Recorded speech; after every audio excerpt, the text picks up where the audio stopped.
السلام علیکم ورحمۃ اللہ وبرکاتہ۔ الحمد للہ نحمده ونستعینه ونستغفره ونؤمن به ونتوکل علیہ ونعوذ باللہ من شرور انفسنا ومن سیئات اعمالنا، من يهده الله فلا مضل له ومن يضلله فلا هادي له، ونشهد أن لا إله إلا الله وحده لا شريك له، ونشهد أن سيدنا ومولانا محمدا عبده ورسوله. أما بعد، أعوذ بالله من الشيطان الرجيم، بسم الله الرحمن الرحيم. والذين يكنزون الذهب والفضة ولا ينفقونها في سبيل الله فبشرهم بعذاب أليم، يوم يحمى عليها في نار جهنم فتكوى بها جباههم وجنوبهم وظهورهم، هذا ما كنزتم لأنفسكم وذوقوا ما كنتم تكنزون. صدق اللہ العظیم.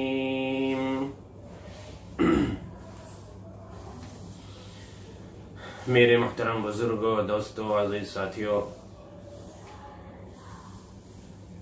جیسا کہ ہم سب کو معلوم ہے، اسلام کے 5 اہم رکن ہیں. سب سے پہلا رکن ہے کلمہ لا الہ الا اللہ محمد الرسول اللہ صلی اللہ علیہ وسلم. ایمان لانے کے بعد جو سب سے پہلا مقام ہے وہ نماز کا ہے. نماز قائم کی جائے، زکوٰۃ ادا کی جائے. تو اسلام کے جو 5 اہم ارکان ہیں اس میں سے ایک بہت ہی اہم رکن زکوٰۃ ہے. الحمدللہ یہ رمضان المبارک کا مہینہ چل رہا ہے اور اللہ کے بندے، اللہ کی بندیاں اللہ کی خاطر بھوکا رہتے ہیں، پیاسا رہتے ہیں. صبح صادق سے لے کر غروب آفتاب تک اللہ کی محبت میں کچھ کھاتے پیتے نہیں. یہ اللہ تبارک و تعالی کی محبت اور اس کی عظمت ہی ہے کہ ایسی گرمی میں اور ایسے سخت حالات میں اللہ کے بندے اللہ کا ہر حکم پورا کرنے کے لیے تیار ہیں. اللہ بے حد قبول فرمائے. میرے محترم بزرگ اور دوستو، اس موقع پر چونکہ عام طور سے زکوٰۃ نکالنے کا ایک مزاج الحمدللہ بنا ہوا ہوتا ہے، اور قرآن کریم کے اندر بھی اللہ تبارک و تعالی نے ایک جگہ نہیں بہت ساری جگہوں پر زکوٰۃ کا ذکر فرمایا. نماز قائم کرو، زکوٰۃ ادا کرو، رمضان المبارک کے روزے رکھو، یعنی جسمانی عبادت بھی کرو، مالی عبادت بھی کرو. اللہ سے محبت اور اس سے عشق کا تقاضا یہ ہے کہ ہم ہر طرح کی عبادت صرف اللہ تعالی کے لیے اپنی خوشی سے کرنے والے بن جائیں. اپنی خوشی سے، اس کے اندر کوئی دنیاوی غرض نہ ہو،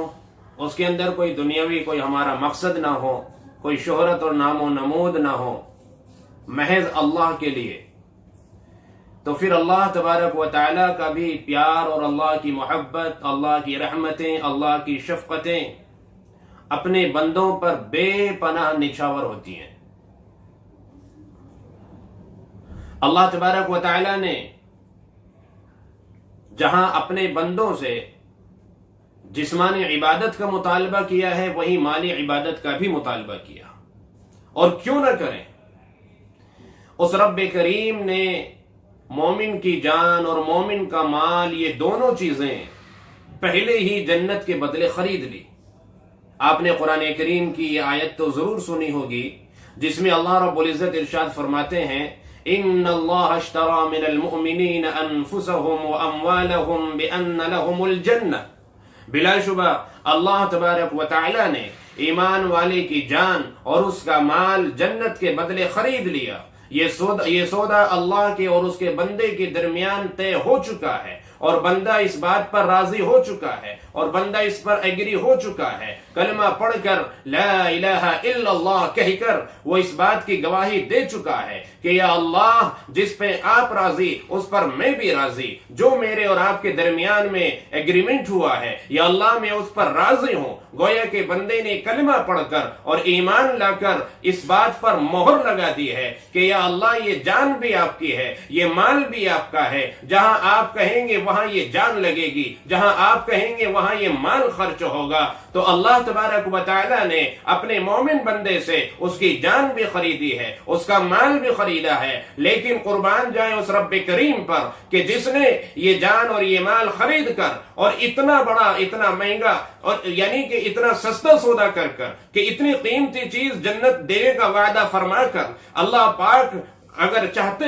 تو یہ جان مکمل طور پر اور یہ مال مکمل طور پر اپنے راستے میں خرچ کرنے کے لیے کہتے، لیکن اس رب نے ایسا نہیں کیا۔ اس رب نے ہم سے یہ نہیں کہا کہ تمہیں 24 گھنٹے میری عبادت کے اندر لگے رہنا ہے۔ اس رب نے یہ نہیں کہا کہ تمہیں اپنا پورا کا پورا مال میرے راستے میں خرچ کر دینا ہے، میرے راستے میں لٹا دینا ہے۔ اس رب نے تو صرف تھوڑا سا مانگا ہے، ذرا سا مطالبہ کیا ہے۔ اس اللہ نے تو صرف یہ فرمایا ہے کہ میرے بندے تجھے صرف 24 گھنٹے میں 5 وقت کی نماز پڑھنی ہے، 5 وقت میرے دربار میں حاضری دینی ہے، 5 دفعہ میرے یہاں تجھے آنا ہے۔ باقی وقت اپنے بچوں میں لگاؤ، باقی وقت اپنے کاروبار میں لگاؤ، باقی وقت اپنے اہل و عیال میں لگاؤ، باقی وقت اپنی ضروریات کو پورا کرنے میں لگاؤ۔ اس رب کریم نے اتنی عنایت فرمائی ہے اپنے بندوں پر۔ اس نے یہ نہیں کہا کہ جو بھی کمایا جائے وہ سب کا سب میرے راستے میں خرچ کر دیا جائے۔ اور رب تو صرف یہ کہتا ہے کہ میرے بندے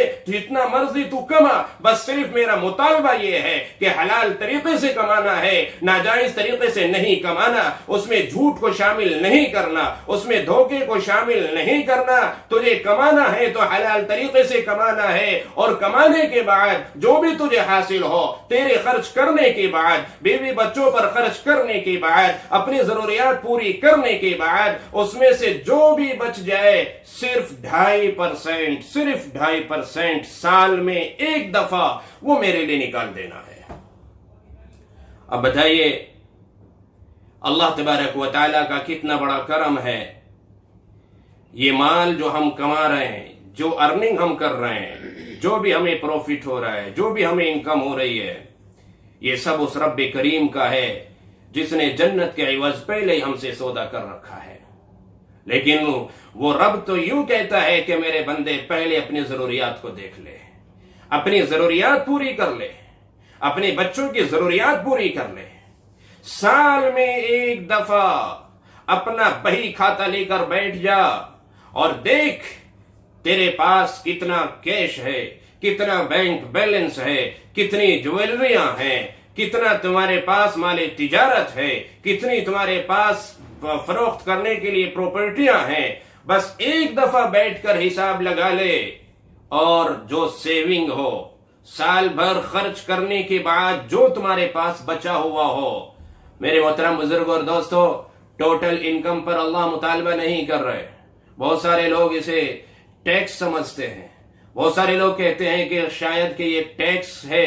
اور جیسے دنیا میں لوگ ٹیکس لے رہے ہیں اللہ بھی ہم سے ٹیکس لیتے ہیں۔ نعوذ باللہ، نعوذ باللہ، ایسا نہیں ہے۔ اگر کسی کے ذہن میں اور کسی کے دماغ میں اس طرح کی باتیں آ رہی ہیں تو اسے ثعلبہ کا واقعہ یاد کر لینا چاہیے۔ ثعلبہ وہ شخص کہ جس نے اللہ کے نبی صلی اللہ علیہ وسلم سے کہا تھا کہ یا رسول اللہ صلی اللہ علیہ وسلم، آپ میرے لیے دعا فرما دیجئے کہ اللہ مجھے امیر ترین آدمی بنا دے، اللہ پاک مجھے مالدار بنا دے، اللہ مجھے دولت سے نواز دے۔ میری نیت اچھی ہے، میں مالدار بڑا بننے کے لیے نہیں بننا چاہتا، میں دولت مند اور امیر شہرت کے لیے نہیں بننا چاہتا، میں تو صرف اس لیے بننا چاہتا ہوں تاکہ میں لوگوں کے حقوق ادا کر سکوں، اپنے رشتہ داروں کے حقوق ادا کر سکوں، میں اپنے پڑوسیوں کے حقوق ادا کر سکوں، میں کمزوروں کے کام آ سکوں، میں غریبوں کے کام آ سکوں۔ اس لیے ثعلبہ نے یہ درخواست کی تھی کہ یا رسول اللہ صلی اللہ علیہ وسلم، آپ میرے لیے اللہ سے دعا فرما دیجئے کہ رب کریم مجھے مال سے نواز دے۔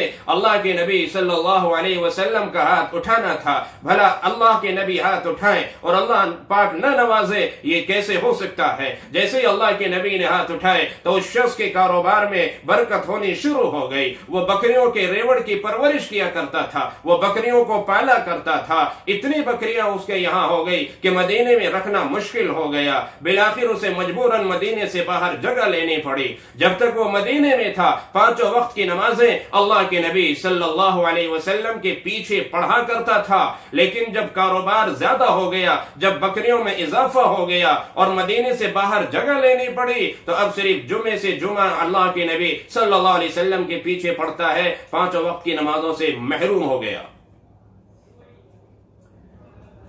یہ سلسلہ ابھی رکا نہیں، برکتیں ہو رہی ہیں، اللہ کی رحمتیں بڑھ رہی ہیں، اس کی بکریوں میں، اس کے ریوڑ میں اور بھی اضافہ ہوا، اتنا اضافہ ہوا کہ اسے مدینے سے دور جنگل پہاڑوں میں جگہ لینی پڑی، اتنی ساری بکریاں ہو گئی۔ اب جو جمعہ پڑھتا تھا ہفتے میں وہ جمعہ بھی ختم، اتنی دور سے کیسے آئے جمعہ پڑھنے؟ لہذا وہ اپنے اسی جگہ پر نمازیں پڑھتا تھا جہاں اس کا ریوڑ تھا، جہاں اس کی بکریاں تھی، بس لوگوں سے آتے جاتے حال معلوم کر لیا کرتا تھا مدینے کا کیا حال ہے۔ یہاں تک کہ ایک دفعہ اللہ کے نبی صلی اللہ علیہ وسلم نے عاملین زکوٰۃ، یعنی وہ صحابہ جو زکوٰۃ وصول کیا کرتے تھے،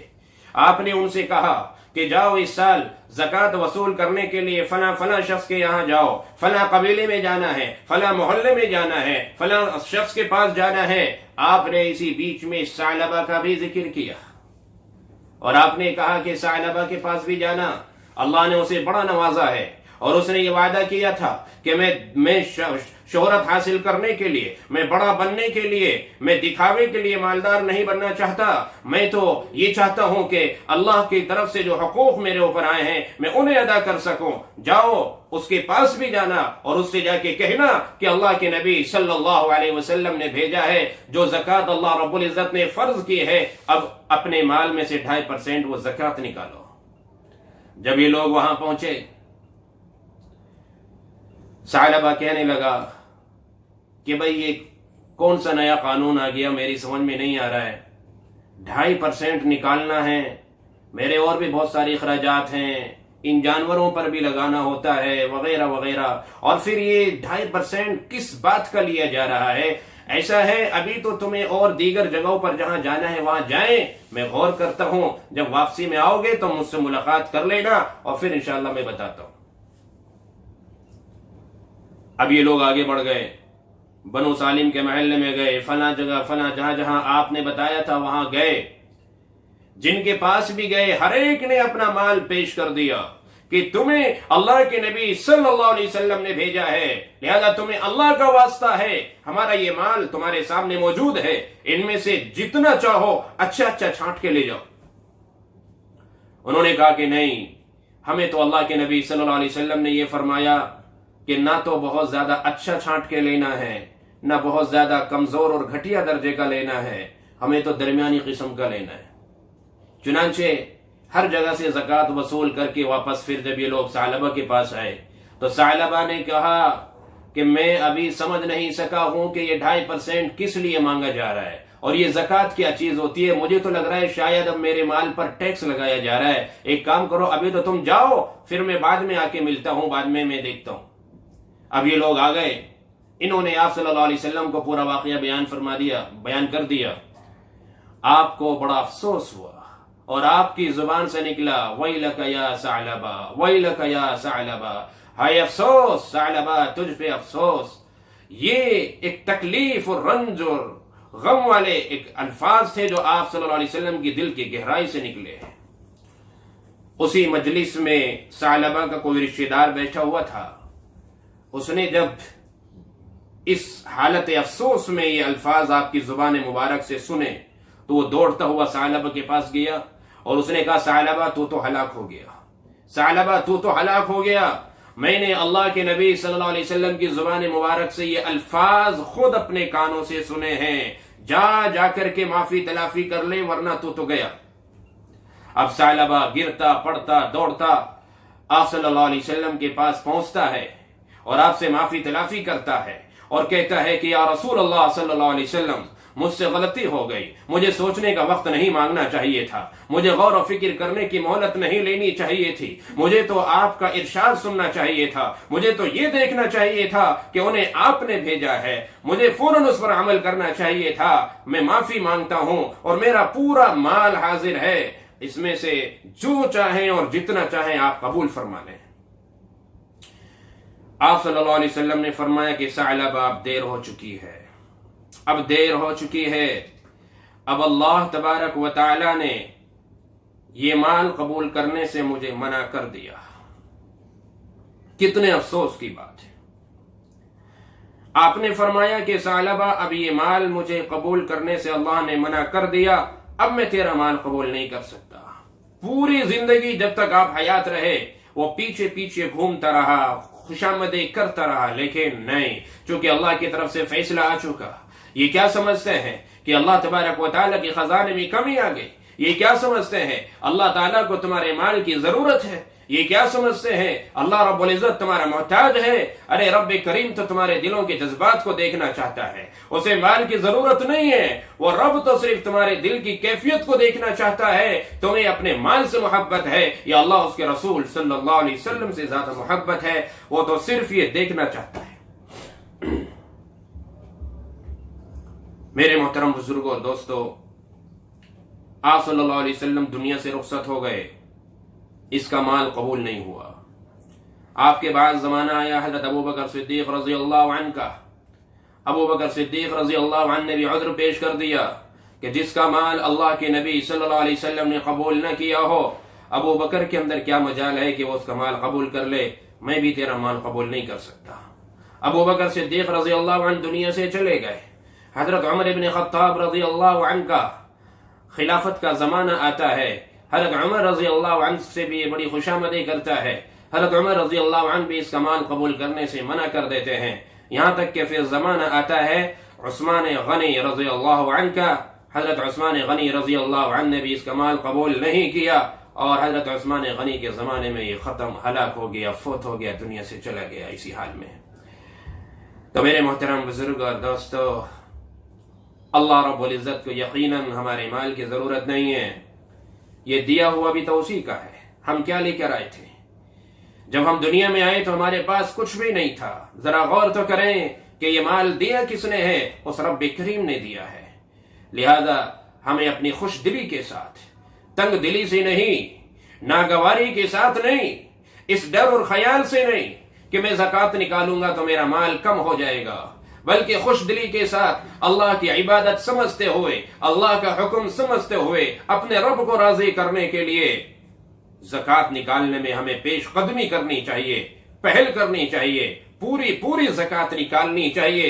اس میں ذرا بھی کمی بیشی نہیں ہونے دینا چاہیے۔ 2.5% سے اگر 1 روپیہ کم بھی نکلا، اللہ کے نبی صلی اللہ علیہ وسلم نے فرمایا کیونکہ اس کے مال میں زکوٰۃ کا مال شامل ہے، اس لیے اگر پورا نہیں نکالا تو یہ اس کی ہلاکت کا سبب بن سکتا ہے، یہ پورے مال کی تباہی کا سبب بن سکتا ہے۔ اس لیے میرے محترم بزرگوں اور دوستو، ہمیں تو رب کریم کے ارشاد پر نظر رکھنی چاہیے۔ اللہ فرماتے ہیں یمحق اللہ الربا ویربی الصدقات، اللہ تبارک و تعالی سود بیاج کو گھٹاتا ہے، جسے ہماری نظریں بڑھتا ہوا دیکھتی ہیں، جس کا ہمیں یقین ہوتا ہے کہ بیاج سے ہمارا مال بڑھ رہا ہے، لیکن وہ رب کہتا ہے کہ سود بیاج کو گھٹاتا ہے اللہ، اور صدقات کو بڑھاتا ہے۔ جو صدقہ کرتا ہے، جو خیرات کرتا ہے، جو زکوٰۃ دیتا ہے، اس کے مال میں کبھی کمی نہیں آتی، ہمیشہ اس کا مال بڑھتا ہے، برکت ہوتی ہے اس کے مال کے اندر۔ اور برکت کا یہ مطلب نہیں ہے 1 کے 2 ہو جائیں، برکت کا یہ مطلب نہیں ہے کہ 2 کے 4 ہو جائیں، برکت کا مطلب یہ ہے کہ اللہ تبارک و تعالی تھوڑے میں بھی زیادہ کام چلا دیتے ہیں۔ اگر آپ نے دن میں 1000 روپے کمائے، 1000 کی ارننگ ہوئی، آپ کی 10,000 کی ارننگ ہوئی، شام کو گھر پہنچے، پتا چلا کہ بچہ بیمار ہے، لے کر ہاسپٹل پہنچے، ہاسپٹل والوں نے کہا کہ پہلے یہاں 50,000 روپے رکھو تب علاج شروع ہوگا۔ تو کہاں گئی ہماری وہ کمائی؟ پتا چلا کسی سے جھگڑا اختلاف ہوا اور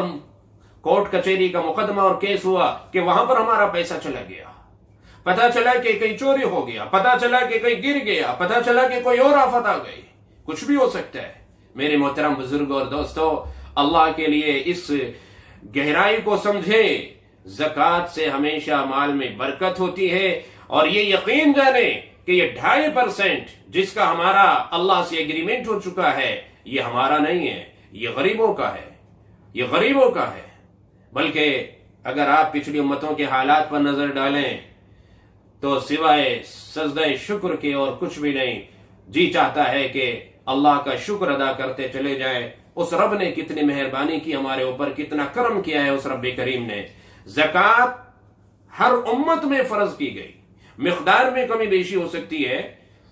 کسی میں 5%، کسی میں 10%، کسی میں آدھا، لیکن ہم سے صرف 2.5%، اور اس میں بھی اس رب نے ہم پر اتنا فضل کیا، اتنا فضل کیا، اتنا فضل کیا کہ زکوٰۃ ہمارے مالداروں سے لے کر ہمارے غریبوں کو اللہ نے دلا دی۔ یعنی کہ اس زکوٰۃ کو جو اللہ کے لیے نکالی گئی،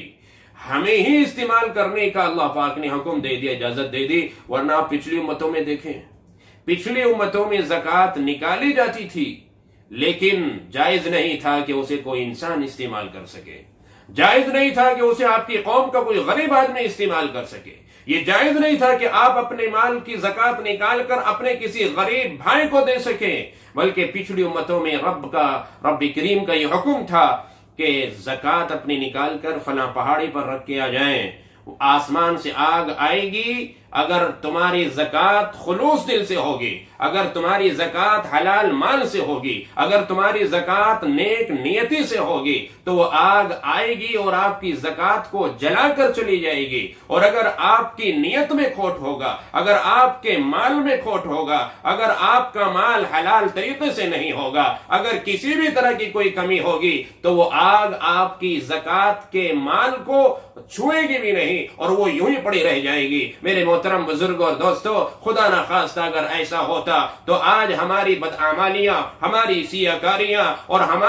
ہمارے دلوں کا کھوٹ سب کے سامنے ظاہر ہو جاتا۔ اس اللہ نے پردہ ڈالا ہے ہماری بدعمالیوں پر، اس رب نے پردہ ڈالا ہے ہمارے گناہوں پر۔ پتہ نہیں ہمارا مال کس طرح کا ہے، پتہ نہیں، ہو سکتا ہے ہم سے جھوٹ شامل ہو گیا ہو سکتا ہے کہ فروڑ ہم سے ہو گیا ہو سکتا ہے کسی سے بے ایمانی ہو گئی ہو سکتا ہے کہ مال کمانے میں، ارننگ کرنے میں کوئی غلط قدم ہم سے اٹھ گیا ہو جس کی وجہ سے ہمارے حلال مال میں حرام بھی شامل ہو گیا ہو سکتا ہے کہ زکوٰۃ نکالنے میں ہماری نیت کے اندر دوسری نیت بھی شامل ہو گئی ہو سکتا ہے کہ شہرت ہو سکتا ہے کہ دکھاوا ہو، لیکن اللہ نے ان تمام چیزوں پر پردہ ڈال دیا تاکہ اس امت کے گناہ کسی کو پتہ نہ چلے اور اس امت کا کام بھی ہو جائے اور اس کی عبادت بھی پوری ہو جائے اور اللہ کے یہاں یہ اجر کا مستحق بھی ہو جائے۔ تو میرے محترم بزرگوں اور دوستو، اس رب نے بڑا کرم کیا ہمارے اوپر کہ ہمیں زکوٰۃ کے استعمال کرنے کی اجازت دے دے۔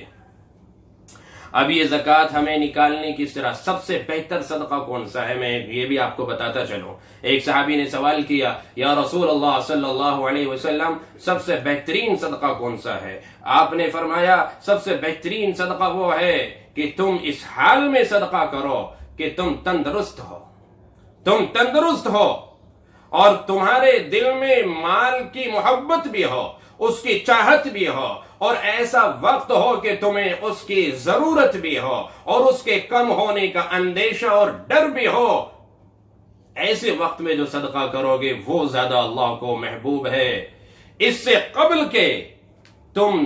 تاخیر کرتے اتنی تاخیر کر دو کہ نزا کی حالت میں پہنچ جاؤ، مرض الوفات میں پہنچ جاؤ۔ مرض الوفات کہتے ہیں وہ بیماری کہ جس بیماری میں انسان دنیا سے انتقال کر جاتا ہے، اسے مرض الوفات کہتے ہیں۔ آپ نے فرمایا کہ پھر مرض الوفات میں جب انسان پہنچ جاتا ہے، جب اسے یقین ہو جاتا ہے اپنے مرنے کا، تب وہ کہتا ہے کہ میرا فلاں اتنا مال فلاں کو دے دیا جائے، اتنا فلاں کو دے دیا جائے، اتنا فلاں جگہ دے دیا جائے، حالانکہ اب اس وقت وہ مال اس کا نہیں رہتا۔ اب مرنے کا یقین ہو گیا، اب وہ مال اس کی ملکیت سے نکل گیا، اب تو وہ وارثوں کا ہو گیا، اب صرف 1/3 کا مالک ہے یہ، اگر وصیت بھی کر سکتا ہے تو صرف 1/3 میں کر سکتا ہے۔ اس سے پہلے تندرستی کی حالت میں اگر کر دیا آپ نے، یہ اللہ کو زیادہ محبوب ہے۔ میرے محترم بزرگوں اور دوستوں، آج کل کے حالات سے ہم واقف ہیں، لاک ڈاؤن چل رہا ہے، پورا ہندوستان بند ہے، کورونا وائرس جیسی مہلک بیماری کا خوف اور اس کی دہشت کے اندر اس کی چپیٹ میں ہر شخص ہے۔ ایسے میں جبکہ کافی دنوں سے لوگ اپنے گھروں کے اندر بیٹھے ہوئے ہیں، کتنے سارے مزدور ایسے ہوں گے، آپ اپنے دل پر ہاتھ رکھ کے بتائیں، اور آپ اپنے پڑوس میں، آپ اپنے رشتہ داروں میں آپ نظر ڈال کر دیکھیے کہ کتنے سارے لوگ ایسے ہوں گے کہ جو روزانہ کمانے اور کھانے والے ہوں گے، لیکن مسلسل اتنے لمبے عرصے سے گھر بیٹھنے کی وجہ سے گھروں کے اندر تنگیاں اور گھروں میں پریشانیاں اور فاقوں کی نوبتیں آ چکی ہیں۔ ایسے میں ہر شخص یہ چاہتا ہے کہ میں اپنے مال کو بچا کے رکھوں، پتہ نہیں کہ یہ لاک ڈاؤن کتنے دن تک چلے گا، ہو سکتا ہے کہ مجھے اس کی اور زیادہ ضرورت پڑے، ہو سکتا ہے اگر میں نے اب خرچ کر دیا اور غریبوں کو دے دیا، ضرورت مندوں کو دے دیا، رشتہ داروں میں تقسیم کر دیا، تو پھر ہو سکتا ہے کہ وقت پر مجھے پریشانی ہو جائے۔ میرے محترم بزرگوں اور دوستو، آپ اس حدیث کی روشنی میں آج کے حالات پر غور کیجئے۔ اللہ کے نبی صلی اللہ علیہ وسلم فرماتے ہیں کہ بہترین صدقہ وہ ہے کہ جس وقت آپ تندرست ہیں، آپ کو ضرورت ہے اس کی، اور آپ کے دل میں محبت بھی ہے اس کی، اور آپ کو ڈر بھی ہے کم ہونے کا، ایسے میں اگر آپ خرچ کرتے ہیں، وہ اللہ کو زیادہ پسند اور محبوب ہے۔ اس لیے آپ سمجھ لیجئے اور اندازہ لگا لیجئے کہ بالکل یہی سچویشن، یہی حالات ہے اس وقت ہمارے۔ اگر اس وقت ہم اللہ کے لیے خرچ کرتے ہیں، اگر اس وقت ہم اپنے غریبوں کے، کمزوروں کے، رشتہ داروں کے، اپنے آس پڑوس والوں کے اگر ہم کام آتے ہیں جو رب نے ہمیں دیا ہے، بجائے اس کے کہ ہم اس کو بچا کے رکھیں، بجائے اس کے کہ اپنی تجوریوں میں بند کر کے رکھیں، بلکہ اپنی تجوریوں کے تالے کھول دیتے ہیں، ہم اپنا سینہ کشادہ کر دیتے ہیں، اپنی تنگ دلی کو دور کر دیتے ہیں اور دل کھول کر ہم خرچ کرتے ہیں، ہو سکتا ہے کہ یہی ہمارا خرچ کرنا اللہ کے یہاں